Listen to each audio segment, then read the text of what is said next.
This is CBC Here and Now. There were numerous days over the holidays this year that we had no emergency room physician. No emergency room help over the holidays. Where does that leave Bell Island residents and others as ERs in the province continue to close? From the pandemic to high food prices from inflation, restaurants have had a tough time over the past few years. What's coming up in 2023? And we try to keep our menu prices as reasonable as possible, but there's really no other way. It's going to be a very tough time. We'll start to see some restaurants close. That's coming up. Good evening and welcome to Here and Now. We'll get to those stories shortly, but first, we begin in Dunnville, Placentia Bay, where two men are charged with attempted murder. It involves a shooting just before Christmas, one that saw police warn people to stay inside their homes. Just before midnight on December 23rd, RCMP say two men carrying a baseball bat and a gun forced their way into a home in the community. Once inside, the pair reportedly assaulted a woman and shot a man. Residents were urged to stay indoors until the two suspects were arrested about 12 hours later. The man who was shot is still recovering. A 35-year-old and a 40-year-old face a string of charges. Among them, attempted murder, aggravated assault, and assault with a weapon. Well, in St. John's, Randy Druken will be laid to rest tomorrow, 30 years after the man was first accused of a crime he did not commit. As Here and Now's Ryan Cook reports, Druken is being remembered for his wrongful conviction and the struggles that came with it. A huge chapter of the Druken family story will come to a close here tomorrow with the funeral of Randy Druken. The 57-year-old died on Christmas Day at home in St. John's, and his oldest brother wants people to know that life was never easy for him after he was accused of murder. Druken is best known for being convicted of killing his girlfriend Brenda Young in 1993. He was 28 at the time, and it would be nearly 14 years before it was formally acknowledged that he didn't do it. He spent 7 of those years behind bars. They done no investigation. The police done no investigation. He said Druken got a record, he got a past, he's violent, he done it. DNA evidence later showed his brother Paul was the most likely suspect. A judicial inquiry was critical of police for having tunnel vision and pressuring a jailhouse informant who later recanted. In 2006, the province gave Randy Druken $2.1 million for the years he spent in prison. I spoke with Randy's oldest brother Patrick today, who says Randy never really recovered from being betrayed by his brother like that. He says he lived hard for years, abusing drugs and alcohol to cope with the pain. As for cause of death, Patrick says it appears Randy died in his sleep. The funeral is slated for 2 p.m. tomorrow. Ryan Cook, CBC News, St. John's. Well, the trial of RNC officer Noel Late has resumed in Corner Brook. Late faces multiple charges against a former partner, including assault causing bodily harm by choking, suffocating, or strangling. Testifying today, the 34-year-old constable told the court that her partner was the aggressor in the relationship and that there was never any physical abuse. Photographs of the complainant were shown today depicting severe bruising on her arm and lower back. Late said some of those injuries were due to a fall, and she didn't know the cause of the other injuries. Late is alleged to have assaulted her partner multiple times over a nearly 2-year period. She's been on administrative duties since March.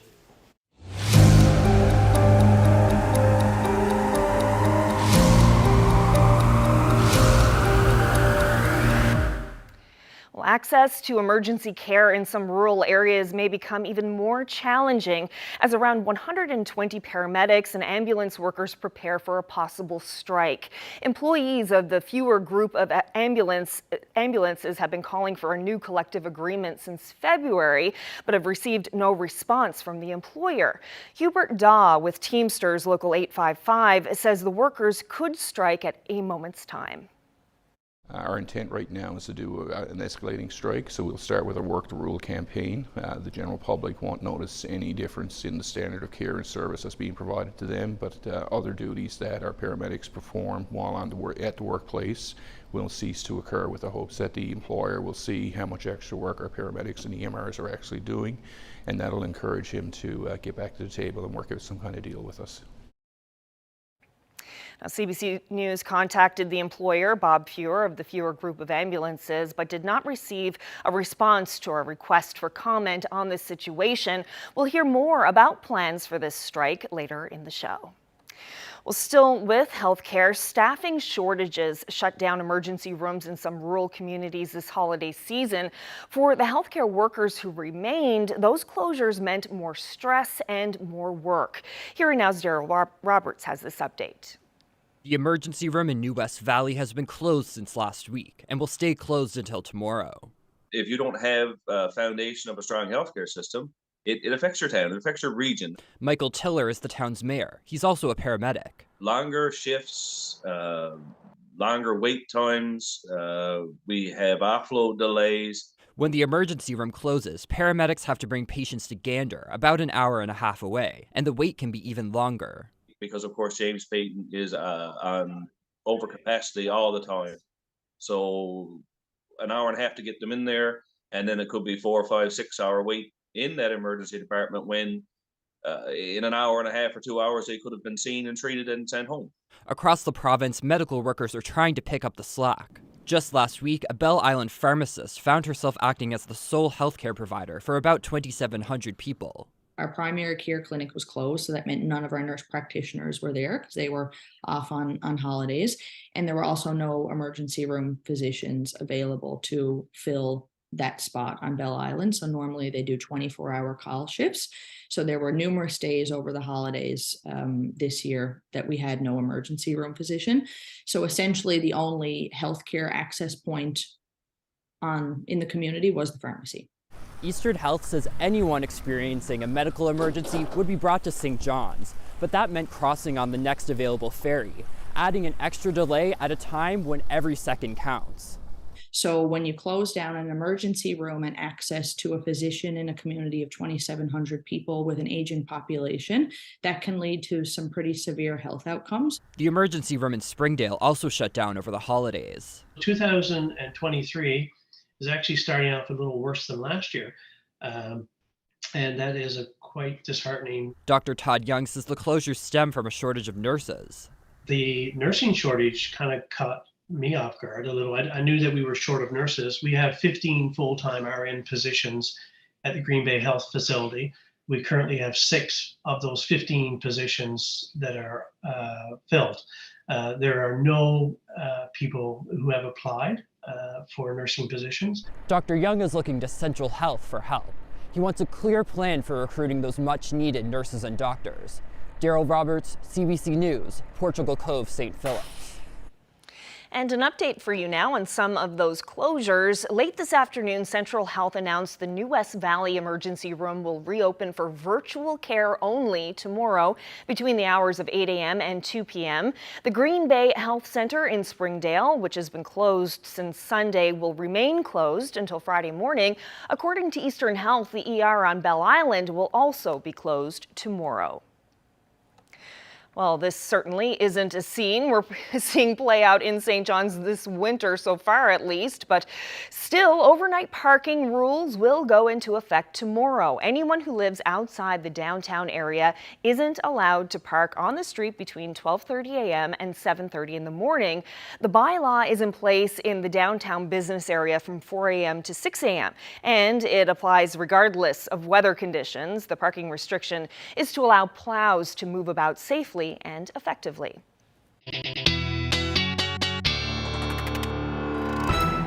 Well, if you're waiting for the snow, there may be some in the forecast. We'll certainly talk about that a little later, but let's just take a look at what's going on right now. We've got an area of low pressure to the north, and that is bringing some cloud cover along with some snow to parts of Labrador, but we do have lots of cold air in play, and this will be the story as we head through at least the next couple of days for Labrador. Zooming out just a little bit, this will be our next weather maker, especially for the island. But there's that cold air I was talking about, and you can really see that for parts of the country. But today, daytime high temperatures around -5 in Lab City this afternoon, up across northern portions of Labrador. That's where the most of the cold air is at the moment. -11 in both Makkovik and Nain, and those temperatures into the minus single digits for a good chunk of the island. Now, as we head into tomorrow, the cold air will dominate up across Labrador, but that area of low pressure that's over Ontario, that's going to move in, bring in some warmer air, but that cold air will sink south this weekend. I'll get into the full forecast coming up. Thanks, Ashley. Well, the new year rings in the unofficial slow season for restaurants and the hospitality industry. It comes after 3 pandemic-plagued years have battered the industry, and add to that high inflation and labor shortages. As the CBC's Heather Gillis reports, one industry advocate believes some restaurants won't survive the leaner months. Michelle LeBlanc is polishing up her restaurant, Chinch Bistro, after the Christmas rush. She says their New Year's service this weekend felt like the first normal one in years. Sort of from January 2020 to now, it's certainly been, in the almost 13 years that we've been open, the most difficult few years. First it was Snowmageddon, then COVID closures and reduced capacity orders. LeBlanc says they survived doing takeout. But now restaurants are facing a new challenge: labor shortages and inflation. Chicken has gone up more than 10%. Dairy has gone up more than 12%. Beef has gone up more than 16%. Propane and cooking oil are up too, increases that eat into the bottom line at places like Chinch. Anything that the general public is feeling, we're also feeling tenfold, because it cuts into any profit that we may potentially be making, and the profit margin of a restaurant is incredibly slim, if nothing at all. It's going to be a very tough time. Some restaurants will survive, but we're expecting that over the next couple of months, we'll start to see some restaurants close, and the reason is still COVID. Richard Alexander with Restaurants Canada says 7,100 restaurants across the country could close this year, but he doesn't have exact numbers for this province. He says many restaurants have taken on a lot of debt and fears a recession will only worsen the winter months ahead. The restaurant industry is based on disposable income, right? So it's not a necessity, it's entertainment. People want to feel good and get out and experience life and enjoy family events and things like that. So when there's a recession and people are concerned about that discretionary income becomes less, and people tend to save more and try to not go out. So it's unfortunate that the industry is seeing all these things happen at the same time. And that's the perfect financial storm for restaurant operators like Michelle LeBlanc at Chinch. She says they've tried to keep things as affordable as possible for customers, but high costs leave them with no choice but to increase menu prices. There's really no other way. Otherwise, we'd have to close. Like it's either put them up or lock the doors. Heather Gillis, CBC News, St. John's. Well, the provincial government is moving to ensure drivers have car insurance. A 2019 report found Newfoundland and Labrador had the highest costs and claim frequency for uninsured drivers of any Atlantic province. Now, the government has a new initiative to address that problem and hopes it will ultimately help those who do follow the rules. The province announced the launch of a digital insurance validation program last month. Basically, it's a way to double check that there's actually insurance on a car when it's registered. Government officials say the goal is to reduce premiums for drivers, although it won't happen immediately. That'll take a year or two to have a downward pressure on auto insurance rates. Hopefully we'll be able to have more information on how many people didn't have a valid auto insurance and then how many people did go and get one. I'm sure there will still be a few that fall through the cracks, but we're really trying to crack down on uninsured drivers. Well, homeowners living near the sea are still enduring anxious times in Port aux Basques. When Fiona hit, about 100 homes were lost or outright condemned, but many others weren't damaged enough to qualify for federal disaster assistance. Despite being vulnerable, families continue to live there. The CBC's Chris O'Neill-Yates has that story. It was the sea view that sold Scott Strickland on buying this house. 21 years ago, he and his wife moved in, built a life, raised a family. It would be tough to leave, but even tougher to stay, if that makes sense. Fiona didn't damage Strickland's house as badly as many here, but it didn't escape unscathed. All the kitchen was pretty well flooded, and you can see the damage, and all of our windows were breached. There's an unknown amount of structural and electrical damage too. We were 8 weeks before we finally got a denial from our insurance company. That was really upsetting. Conditions like this, although common for this region, are making for sleepless nights since Fiona. Every time you get up in the middle of the night, you're looking out the window and wondering, you know, is everything safe? Every creak in the wall that you hear now, you're wondering, is something going to collapse? This used to be Strickland's backyard. Like his house, many of his neighbors' homes were also damaged, but they continue to live in them. The question now is for how much longer, given how close they are to the sea. These are the homes that we really have to look at now and to make a decision on and say, you know, are they going to stay or are they going to go? For the most intents and purposes, more leaning towards they will have to go. The Stricklands thought about not even decorating for Christmas this year, but their daughter is home from university for the holidays. Who knows, could be the last one, right? So I try to make it as comfortable as we can for her and the family. And once the holidays are over, we'll decide from there, right? Hopefully have some news. News that will most likely mean leaving this view behind. Chris O'Neill Yates, CBC News, Port aux Basques.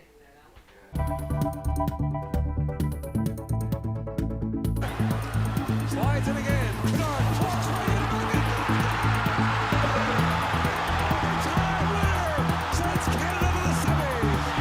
That's right, Team Canada is going to the semi-finals. They beat Slovakia last night 4-3 in overtime at the World Junior Hockey Championships in Halifax. Newfoundland's Zach Dean assisted with the third goal of the game, and Connor Bedard scored twice, including that winning goal in overtime. Canada faces off against the United States on Wednesday. What a game that was. Now, just taking a look at what's happening across the province. We've got some colder air in place, some warmer air in the near future. I'll get into the details coming up.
Ashley, it is so nice to be back. I feel like I haven't been here with you in a few weeks now. It has been a few weeks. 3 weeks. Yep. So yeah, it's great to be back, and the weather's been pretty nice. It has been. We haven't seen a ton of snow. We broke some records as far as December was concerned.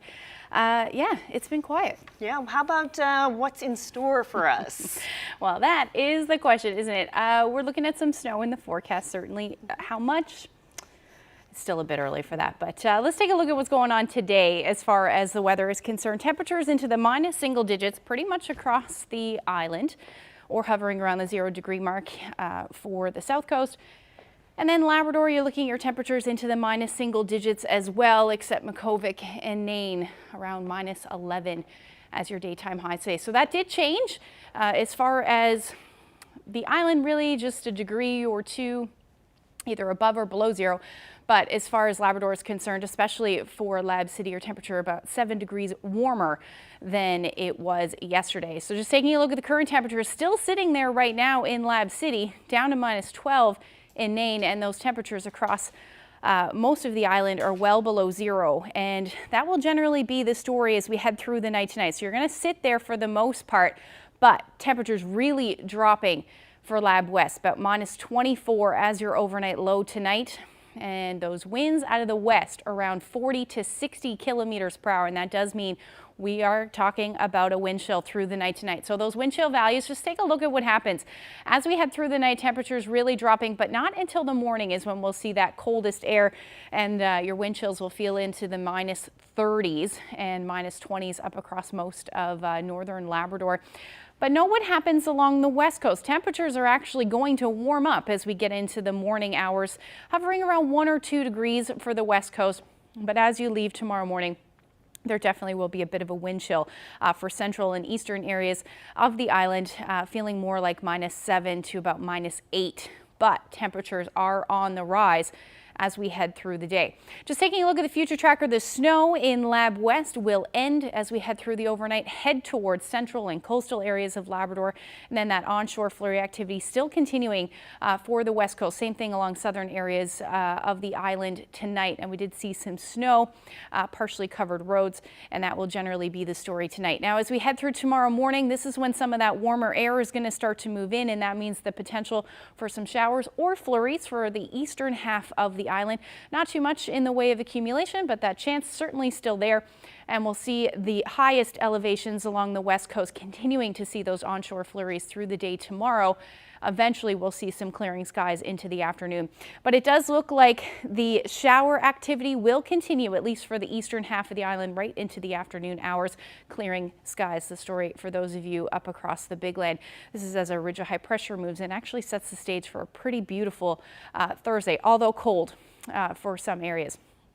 Now, as far as the snowfall amounts are concerned, this takes us through to tomorrow morning. Again, highest elevations, you could pick up about 2 to 5 centimeters. Otherwise, a trace is the story. And then between central areas of Labrador as well, you'll pick up somewhere between 2 to 5 centimeters. Now, that snow will continue, like I said, those onshore flurries, especially for those higher elevations. So some areas may pick up between 10 to 15 centimeters of snow by the time Thursday morning rolls around. As far as tomorrow's temperatures are concerned, above zero for the most part. 3, 4, 5 degrees will be the afternoon high. Those winds again out of the southwest between 20 to 40 kilometers per hour. I don't think that it will be totally cloudy. We'll likely see a few peaks of sun, but again, that chance of flurries or showers still sticking around for a good chunk of the day. That is the story through central Newfoundland as well, between 2 and 4 degrees as your daytime highs tomorrow. West coast, temperatures will hover around 1 or 2 for the most part, but your higher elevations are going to stay cold. So that should fall as snow for the day tomorrow, and those winds will be out of the northwest for you between 30 and 50 kilometers per hour, maybe a few showers or flurries for Port aux Basques. But again, you're looking at a few peaks of sun in the mix. That's the story for the northern peninsula as well. But some of that colder air up into Cartwright around -7. Winds out of the west 40 to 60 kilometers per hour. So it will be a bit breezy, but the coldest air still sticking around in, I should say, in Lab West, hovering around -19 for those of you in Lab City. Again, a bit breezy, so expect those wind chills much colder than that into the -20s. The rest of Labrador, maybe a few flurries up across northern portions of Labrador, but sunshine really the story. Setting the stage again for Thursday, looking absolutely beautiful but cold. And then we talk about the snow. We'll get into that coming up.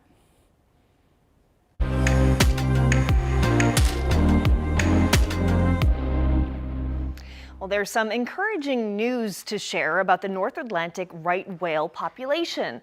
A senior scientist with the Canadian Whale Institute says 8 right whale calves have just been spotted off the coast of the United States. Now, the right whale population has been declining for more than a decade, but the decline has showed signs of slowing in recent years. Last year, a record 13 calves were born in the first half of the season. The calving season runs from mid-November to mid-April. Well, from the sea to the sky, about 100 citizen scientists gathered in Peggy's Cove, Nova Scotia for the annual Christmas bird count on the weekend. And for the first time, young people were invited to take part. The CBC's Nicola Sagan tagged along to learn more about the data collected and how it's being used. We found a lot of cormorants, or I don't know. Yeah. I kind of see it with my binoculars, but it was black and it was too far away, so it was like a dot. Armed with binoculars and a photo identification guide, families looked for bird species and recorded what they found. This is the first time a bird count for kids was held at Peggy's Cove, but the project goes back generations. The Christmas bird count since 1900 has been really valuable for generating oodles of data from sites across North America. Parker says the annual count is the longest running citizen science project in North America. Back in the day, it was a little less ethical of a count. They used to shoot the birds out of the sky, create a big pile, and then have a competition with their friends and see who would get the most. So it did create some really interesting data, but we do things kind of differently today. Groups of volunteers go out on the same day and count as many birds as they can in a 24-kilometer radius. The information is then submitted to a database that can help researchers track and protect each bird species.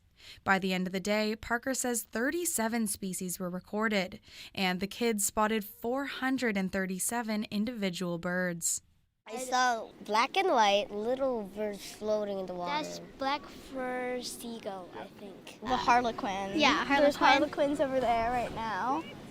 And we were looking at those ones. We found a lot of different kinds of seagulls. Okay. Yeah. Parker says it's crucial to start this interest in nature early on. It's important that families and kids are getting out and learning more about the world around them. And that's why families showed up. I registered for bird counting program, and I want them to learn about birds and nature. My mom probably just brought me here because we always stay inside and play like the Nintendo Switch usually, and she always wants us to go out and take a walk, but I never want to. And the kids say after spotting tons of birds from a harlequin duck to a seagull, now they want to get outside. Nicola Sagan, CBC News, Peggy's Cove. Not heard anything further. Unfortunately, the employer has not reached out. Frustrated paramedics and ambulance workers could soon begin a Work to Rule campaign, possibly followed by a strike. We'll have that story coming up next.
Around 120 paramedics and ambulance workers in rural Newfoundland are once again threatening to strike.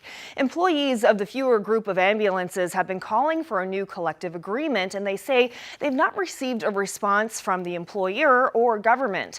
The CBC's Alex Kennedy spoke with Hubert Daw with Teamsters Local 855 about what the plan is and how soon a strike could begin. We can do it on a moment's notice. Our intent right now is to do an escalating strike, so we'll start with a work the rule campaign. The general public won't notice any difference in the standard of care and service that's being provided to them, but other duties that our paramedics perform while at the workplace will cease to occur, with the hopes that the employer will see how much extra work our paramedics and EMRs are actually doing, and that'll encourage him to get back to the table and work out some kind of deal with us. So would this involve something like a picket line? Not at this point. Our hope is the hope was that we won't get to that stage, but for right now, our first phase of our strike plan will involve a work the rule campaign. Right. We have two groups left to meet with, as I mentioned earlier. If they agree to go with the escalating strike process, we'll put their plan in place. Once we have all the plans in place, we will choose a date that we're going to start our work the rule campaign, and we'll send out notice to the employer and the government that we are doing a work the rule. And if we don't receive any satisfaction with that, we'll move into the next stage, which will include strategic striking. So we're going to look at removing secondary services or routine services.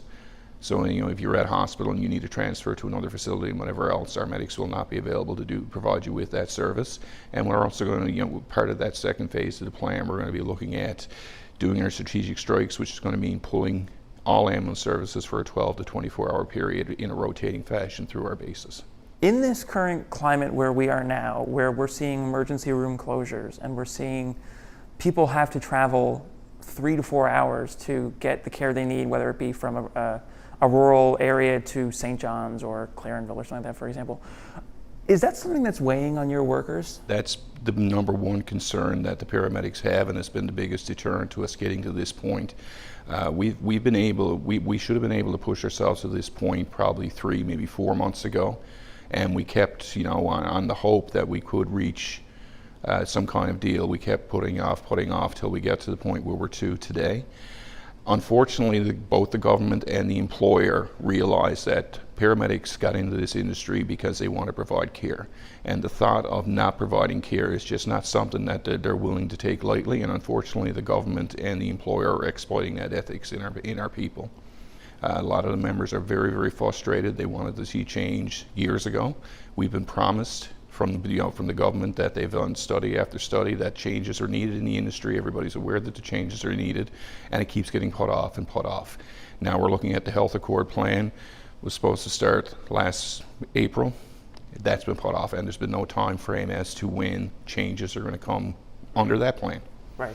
So your workers are ready to go all the way? All the way. They've made that very, very clear to us. And you mentioned that you hope the employer can come back to the table. Are there any meetings scheduled for that? There are no meetings scheduled right now, and the employer hasn't reached out to indicate that he has any interest in doing that right now.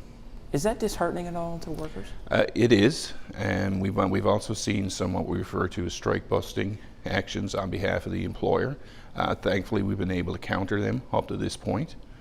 But the members seem very strong and determined that this is the course of action that they need to take, and there is significant change needs to come in this industry, particularly in rural Newfoundland and Labrador.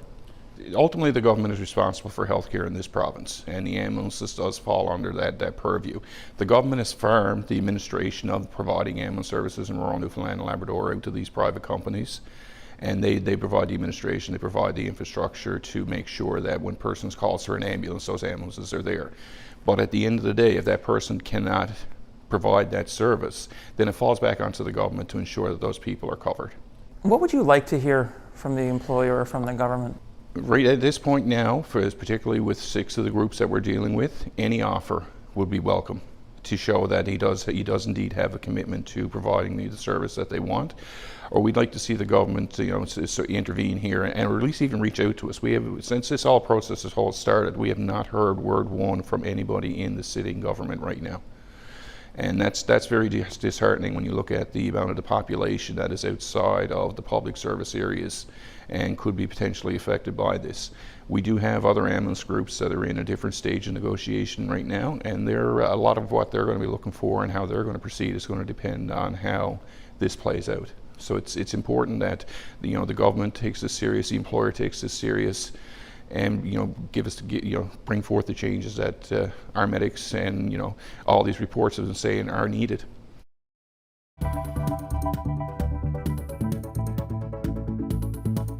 A scary event during an NFL game last night has left a player in critical condition. The latest on that story coming up next.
Well, there was a very frightening and shocking event during last night's NFL game between the Buffalo Bills and the Cincinnati Bengals.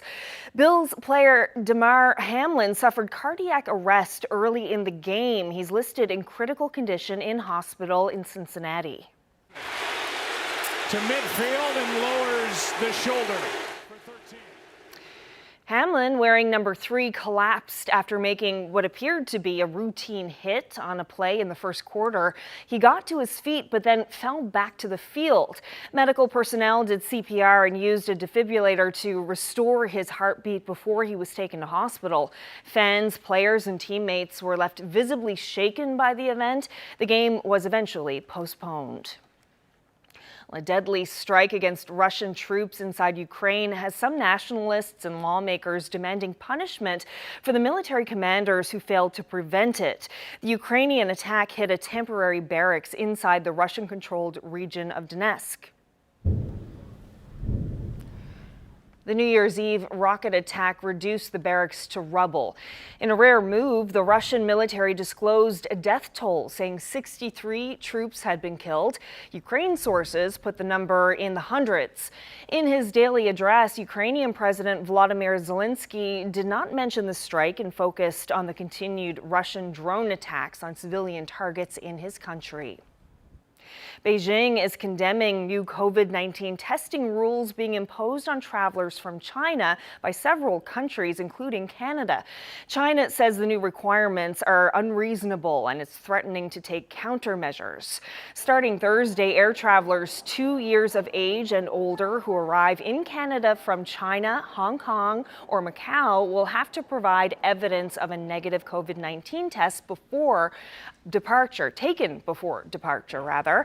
And in Vancouver, the wastewater from planes arriving from China will be tested for the virus. The World Health Organization is asking Beijing to disclose up-to-date data on COVID hospitalizations and deaths. Well, some of Canada's top corporate executives are so highly paid, they're already collecting more than the average worker will earn for this entire year. A report released today by the Canadian Centre for Policy Alternatives says the 100 best paid CEOs in the country now receive well over 200 times more than the typical worker. The CBC's Nisha Patel has the story.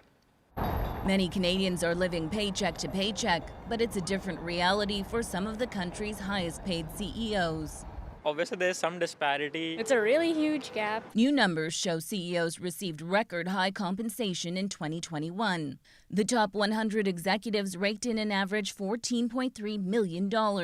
That's 243 times what the average worker earned. The gap has ballooned since 2009, when it was about 155 times more. When you hit all-time high corporate profits due to inflation, you're also going to hit all-time high executive compensation and CEO pay.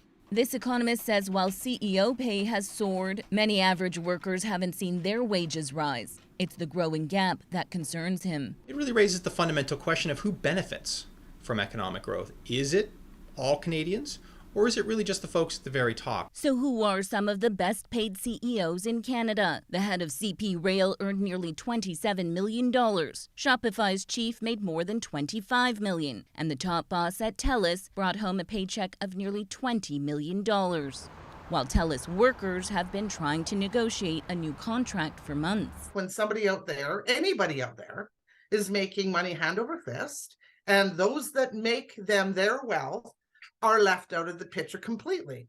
That's the problem. Some experts argue top compensation is necessary to attract top talent. And while CEOs get big rewards, they also take on big risks. The salaries are very high, and the expectations are very high, and the moment they don't meet those expectations, they're cut. The report suggests Canada should look at policy proposals like a wealth tax to tackle the income inequality that is growing by the year. Nisha Patel, CBC News, Toronto.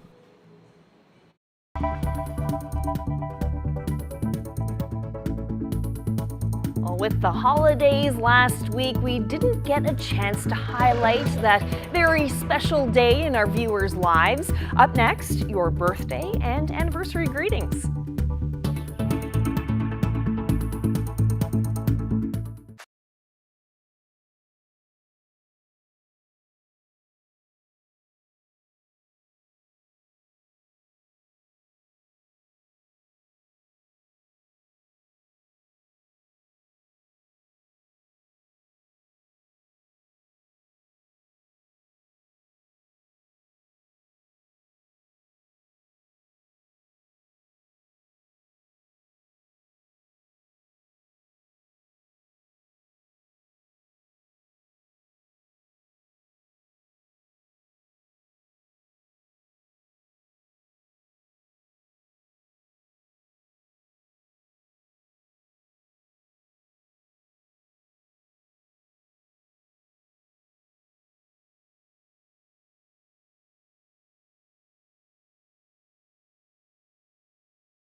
Let's find out who's celebrating. Happy 53rd anniversary to Bob and Pat Taylor of Corner Brook. Wishing Jim and Louise Gate of Norris Arm North a happy 55th anniversary. Happy 68th anniversary to Cedric and Louise Saunders in Springdale. Best wishes to Fred and Terry Gullidge of Corner Brook on their 55th anniversary. Raymond and Lucy Moores of Cottrell's Cove are celebrating 51 years of marriage. Congratulations. Happy 63rd anniversary to Jack and Marie Duffett in Mount Pearl. Happy 60th anniversary to Lorne and Grace Wicks of Clark's Beach. Wishing Clyde and Pansy Diamond a happy 55th anniversary. Happy 59th anniversary to Sam and Lorena Smith in Spaniards Bay. Congratulations to Leon and Zelda Shearing of Lewisport on 50 years of marriage. Happy 62nd anniversary to Raymond and Evelyn Walsh from Brigus. Happy 56th anniversary to Harold and Anita Power of Heart's Desire. Wishing Al and Betty Kennedy from Bird Cove a happy 61st anniversary. Happy 60th anniversary to James and Phyllis Brake of Meadows. Best wishes to Millicent and Ambrose Penton from Stephenville on their 64th anniversary. Happy 50th anniversary to Marie and Jim Travers of Placentia. It's a golden anniversary for this couple as well. Congratulations to Frank and Judy Witten. Happy anniversary to Ella and Clayton Frampton of North Harbour, who are celebrating 63 years together. Anniversary greetings going out to Maurice and Jesse Gillingham, who are marking 50 years of marriage. Congratulations to Martina and William Knox from St. Brendan's on 65 wonderful years together. Happy 55th anniversary to Amy and Pat Farrell of Marystown. It's a 56th anniversary for Malcolm and Sarah Rogers from Trinity. Happy 56th anniversary also to Rose and Stan McDonald of Ramia. Wishing Iris and Roy Stoyles of Glenwood a happy 67th anniversary. Anniversary greetings for Tom and Marjorie Thorne, who have been married for 56 years. Happy 58th anniversary to Leo and Joyce Galton of Bain Harbor. Happy 55th anniversary to Bert and Betty Quigley in Deer Lake. Congratulations to Adam and Bride Millie, who are celebrating their 61st anniversary in Browns Arm. Best wishes to Alvin and Mildred Tucker of St. John's. It's their diamond anniversary. Happy 61st anniversary to Les and Susie Lovell of Lamoline. It's 55 years of marriage for Ronald and Jane Sims of Galtus. Congratulations to Edith and Patty Butt of Port Union on their 67th anniversary.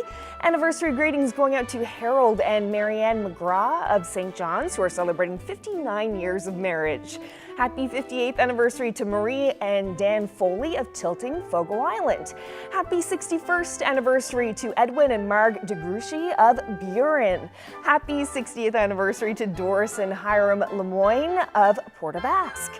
Happy 56th wedding anniversary to Roger and Joan Jenkins of Tizards Harbor. Bert and Joan Shepherd of Lewisport are celebrating their 63rd anniversary.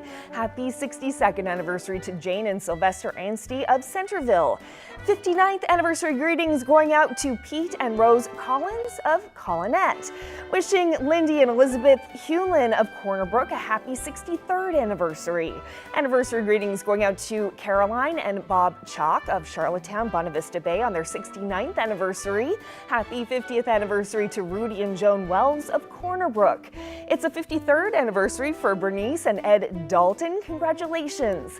Wishing Ada and George Walters of Trinity a happy 57th anniversary. Happy 55th anniversary to Calvin and Anita Jackson from Paradise.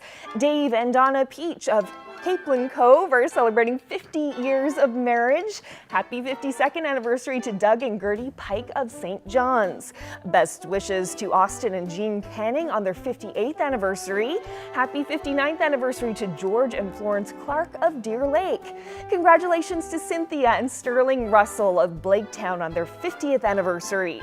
Happy 54th anniversary to Freeman and Alma Walters of Fortune. Happy anniversary to Pearl and Leslie Fifield of Cape Friels. They are marking 66 years of marriage. Happy 72nd anniversary to Anthony and Anita Murphy in Glovertown. Now to some birthdays. Happy 100 100th birthday to Mabel Hurley of Cornerbrook. Birthday wishes going out to Ralph Janes of Codroy Valley on his 90th birthday. Birthday greetings going out to Gerald Hunter of Salvage, who just turned 92. Bernice Robbins is turning 90 today. Hope you're having a great birthday. 99th birthday greetings going out to Jesse Olive Collins from Indian Islands. Happy 92nd birthday to Alistair Chapman in Gander.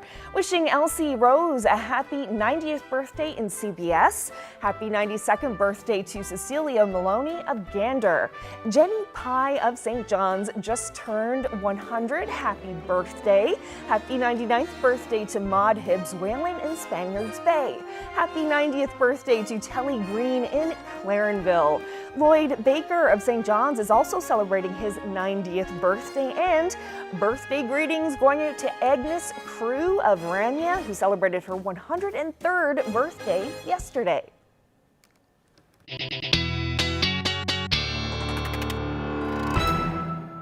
Another fine crowd, a really big crowd. That's a lot. A lot of people celebrating, but I guess we missed it last week because we didn't have a show, so a little bit of a build-up there of people celebrating. And a popular week, apparently, to have birthday and get married, so there you go. Especially, the anniversaries for sure. Yeah.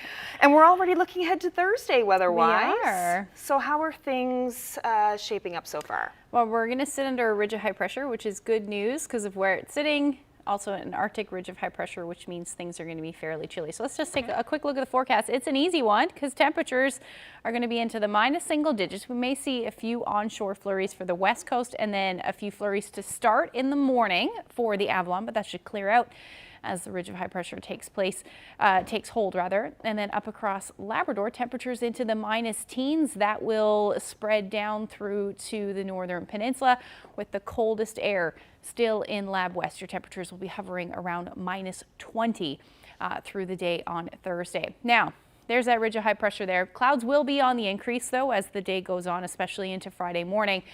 And this is where the forecast gets a little tricky for the weekend. Now, we have not been talking about snow, especially for eastern areas of the island, for a good chunk of December. And really, that's the case to start January, but it does look like things will change this weekend. The only problem is there is a lot of disagreement between the three major models as far as the amounts go. So at this point, this is the Euro model, the European model. It's a pretty good model, but it's showing that snow will be the story through Friday, continuing through Saturday, and a little bit of a break Saturday evening, and then another round of snow moving in for your Sunday. Now, this area of low pressure really sticks around even into Monday, so we could see some of the snowfall. Now, I'm just going to put this into perspective for you. This is the forecast model projections as far as the snowfall totals go. Look at the discrepancy. So Clarenville, 13 centimeters for the Canadian model, 21 centimeters for the Euro model, and then the GFS, which is the American model, is showing 2 centimeters of snow. So it really will depend on where this low tracks for the weekend, and if it tracks south, which is what the American model is showing, relatively little snow. European model showing the most, and the Canadian somewhere in between there. So we're definitely going to iron that out over the next couple of days. But at this point, Friday still looking pretty chilly with those temperatures into the minus single digits. That I can tell you. Now, just when that snow arrives, we'll have to figure out over the next day or two. As far as Labrador is concerned, your temperatures will be into the minus teens, between minus 12 and minus 14 through the day. And again, some more light snow possible for the west. Now, taking a look at the long-range forecast, still have that snow in there at this point for Saturday and Sunday. Temperatures will stay below zero. And same thing overnight. So we're going to see a stretch of some cold air, the longest stretch in a while anyway. For central Newfoundland, you're looking at that snow on Saturday, flurries on Sunday, and staying gray for the most part for western Newfoundland. Again, temperatures well below zero. Really dipping, though, as we get into Sunday night. Now, as far as eastern Labrador goes, you're looking at some flurries for your Saturday and Sunday, and then temperatures dipping to the minus 20s. A little bit of a warm up for western Labrador on Friday, but then back down to the minus 20s to round out the weekend. Speaking of the big land, it's a great shot of some lenticular clouds in Nain. Elsie shared this great shot with us, and if you have any photos to share with us, send them to Facebook, Twitter, or email them to nophotos@cbc.ca. Oh, you can see the moon there. Looks like a really crisp day for sure in Nain. Absolutely. Those UFO clouds, love them. Lenticular And quick shout out to Heather Gillis for filling in the past few weeks. Really appreciated her stepping in. She does the weather, she hosts, she's a person of many talents, so thank you so much for filling in. And that's it for us tonight. Thank you so much for joining us. We'll see you tomorrow.